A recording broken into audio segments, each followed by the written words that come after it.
Hundreds of people around the world are injured permanently or die at the hands of people who sell fraudulent diet products.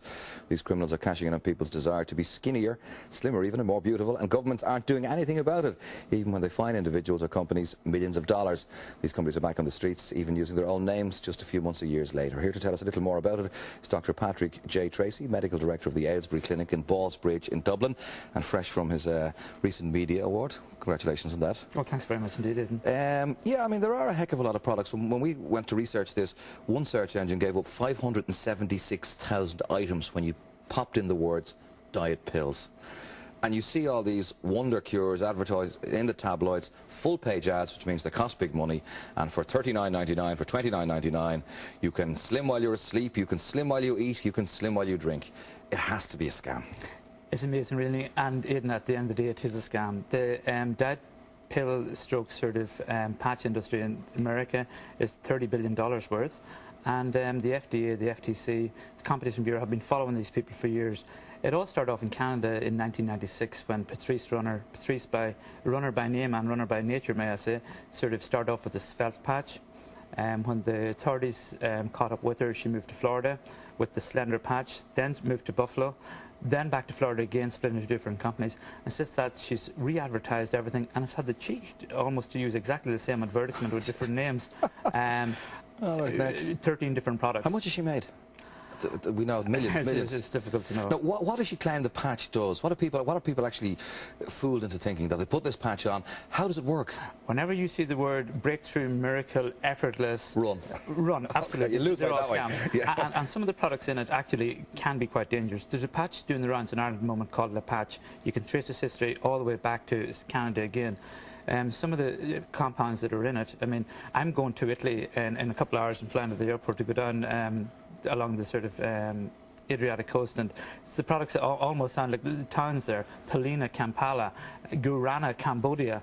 And these products actually, if we look at the Gurana, Cambodia, what it actually is just HCA, hydroxycitric acid. And a recent study, well, 1998, in the Journal of American Medical Association, which is one of the big sort of journals in medicine, took 139 sort of subjects, gave them sort of HCA, and actually some people during the study put on weight, not lost it. Okay, you know? Which is common enough, I suppose, in some of these cases.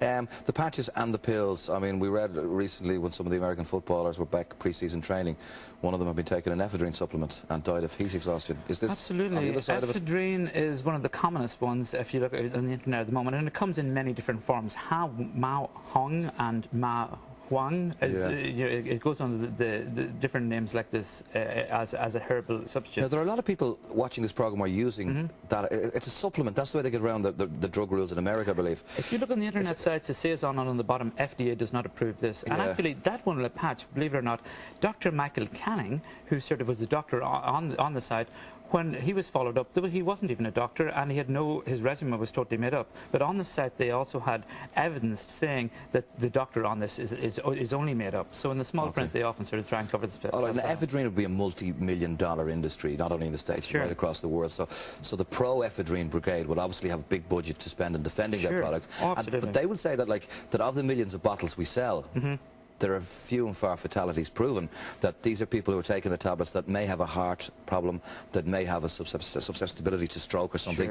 So what do you say to that? Well, that is true to an extent. There's no doubt about it, that ephedrine, the FDA have been chasing their heels for a number of years now, and there has been suspicion of deaths rather than sort of documented evidence. If we even look, I just did this morning sort of on my way here, to an extent sort of ran through a couple of things.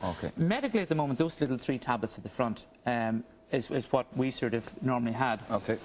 The one on the sort of left is Reducto, and widely sort of used in Ireland. It's the only prescribable thing we have at the moment, but a suspicion of deaths with it as well. It has been pulled in Italy, and a suspicion that it's going to be pulled in some other European countries. The FDA may pull it.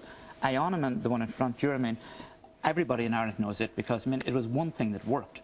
But it was the one that sort of caused people to be up late at night and being very sort of cranky. Slightly irritable, Absolutely. The European agency sort of pulled it, throughout Europe last year. They even went into all the pharmacies, pulled it throughout Ireland.